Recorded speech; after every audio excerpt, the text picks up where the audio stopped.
السلام علیکم۔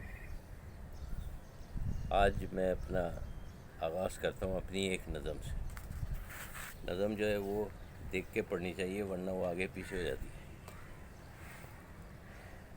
کچھ اس طرح سے ہے کہ ریت سرک رہی ہے پیروں کے نیچے سے، بے رحم لہریں لوٹ رہی ہیں دھیمے سے، ڈوب گئے ارمان کچھ دور کنارے سے، لڑ نہ سکے ہم بے وقت زمانے سے، پتے گرنے لگے ہیں اب درختوں سے، گلستاں کو بچا نہیں سکتے اب اجڑنے سے، کون روک سکتا ہے سورج کو ڈوبنے سے، ان روشنیوں کو اندھیروں میں بدلنے سے، اتنا ہی سفر تھا اب کچھ حاصل نہیں جینے سے، لیٹ جاؤ اب اپنی کتاب کو لگا کے سینے سے۔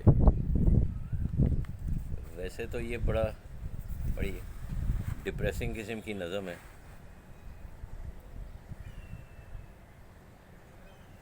اور لیکن اپنی سچویشن کے مطابق ہے۔ مطلب اب ہم جس عمر میں پہنچ چکے ہیں، اس عمر میں جو ہے وہ اب وقت آ گیا کہ لیٹ جاؤ کتاب سینے سے لگا کے۔ لیکن ایک اللہ تعالیٰ نے ایک بڑی نعمت سے نوازا ہے، اور وہ ہے صحت۔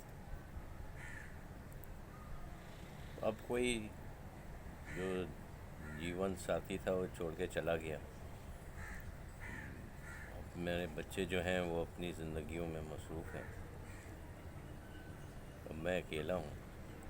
اب یا تو میں انتظار میں بیٹھ جاؤں یا لیٹ جاؤں کتاب سینے پہ رکھ کے، یا پھر میں دوسری اننگ کھیلنے کی تیاری کروں۔ میرے ساتھ ایک عجیب بات پچھلے 2-3 سال سے ہو رہی ہے کہ مجھے راہ چلتے ایسے ہی کوئی مجھے دعا دے دیتا ہے۔ کچھ عرصے کی بات ہے، بلکہ سالوں کی بات ہے کہ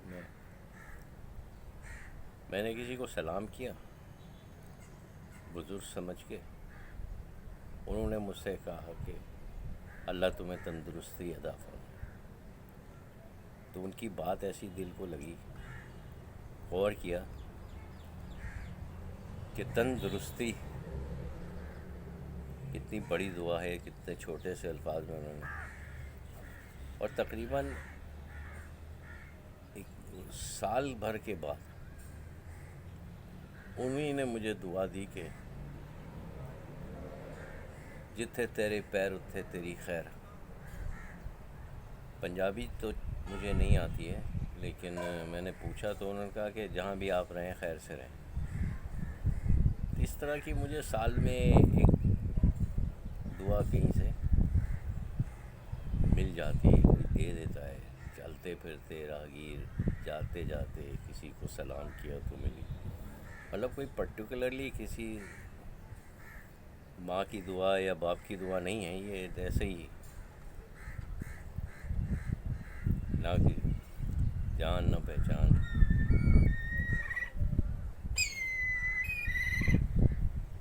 تو میں اگر تندرستی کے اس پہ یہ سوچوں کہ بھائی میں جو ہے اب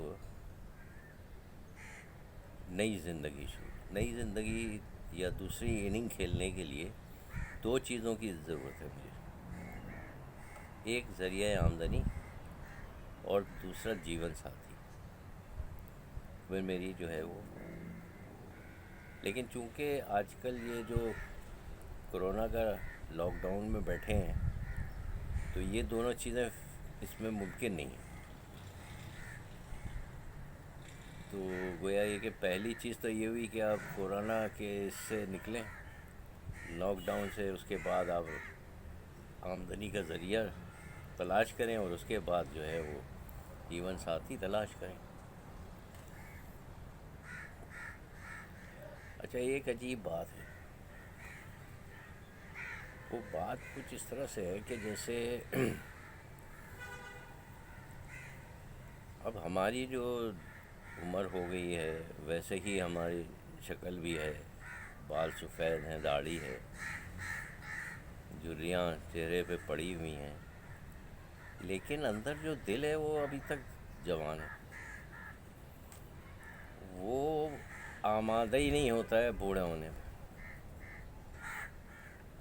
اب وہ دل جس پہ آتا ہے وہ تو کہتی ہیں آئین بڑے میاں آپ پہلے، چاچا میاں آپ بیٹھ جائیں، یا بڑے صاحب آپ۔ تو اب وہ شادی کرنے جب میں نکلوں گا تو میرا دل کسی آنٹی پہ تو راضی ہوگا نہیں۔ اب شکل سے تو میں جو بھی دکھ رہا ہوں، لیکن اندر سے تو میں وہ نہیں ہوں۔ تو یہ ایک جو ہے یہ بہرحال ابھی تو ایک دو مرحلے باقی ہیں وہاں تک پہنچنے کے لیے، لیکن ایک بات میں جانتا ہوں کہ میں جتنی حسن کے لیے شاعری کر سکتا ہوں ایک نوجوان نہیں کر سکتا۔ یا تو اس کو بہت ہی شدید قسم کا عشق ہو تب وہ محبوبہ کے لیے کچھ خوبی بیان کر سکتا ہے، ورنہ یہ کہ یہ اتنی سوجھ بوجھ سمجھ۔ آج کل کیا ہوتا ہے کہ دولہا لوگ جو ہیں شادی کے موقعوں پر بیوٹی پارلر جاتے ہیں۔ اچھا، جب یہ بیوٹی پارلر نہیں تھے، دلہنیں اس وقت بھی تیار ہوا کرتی، دلہنوں کو جو ہے وہ سر سے پیر تک تیار کیا جاتا تھا۔ ہر عورت زندگی میں ایک دفعہ دلہن بنتی ہے،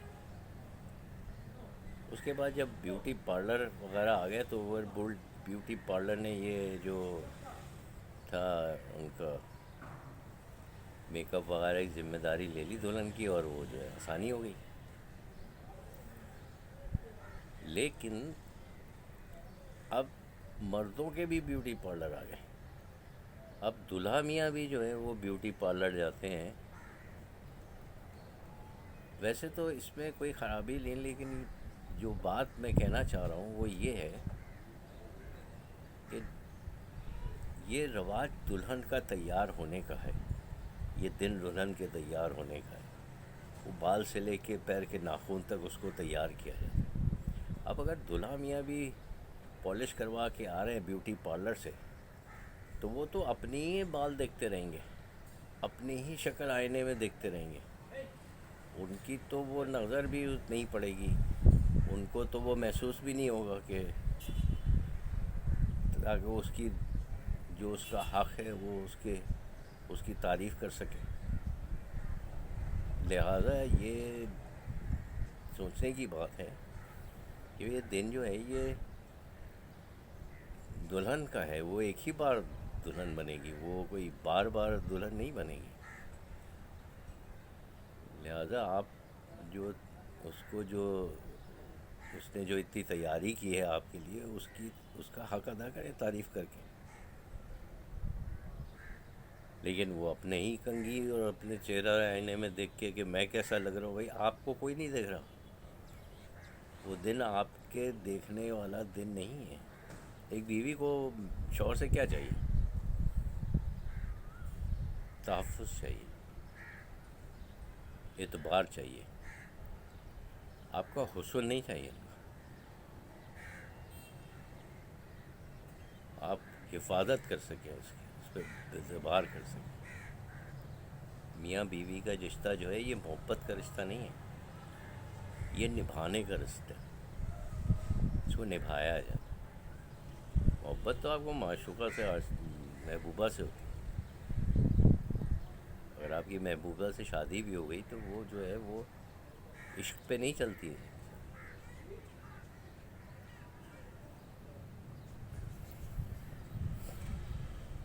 لہٰذا ہمارا جو آنے والا وقت ہے اس کے بارے میں کچھ کہا نہیں جا سکتا کہ کیا ہوگا۔ لیکن بہرحال ہمارا دل جو ہے وہ اس بات کے لیے بالکل آمادہ نہیں ہے کہ وہ جو ہے وہ بوڑھا ہو جائے. وہ جوان ہے، جوان ہی رہے گا. تو وہ جو بھی آگے جا کے ہونا ہے وہ تو ہوگا.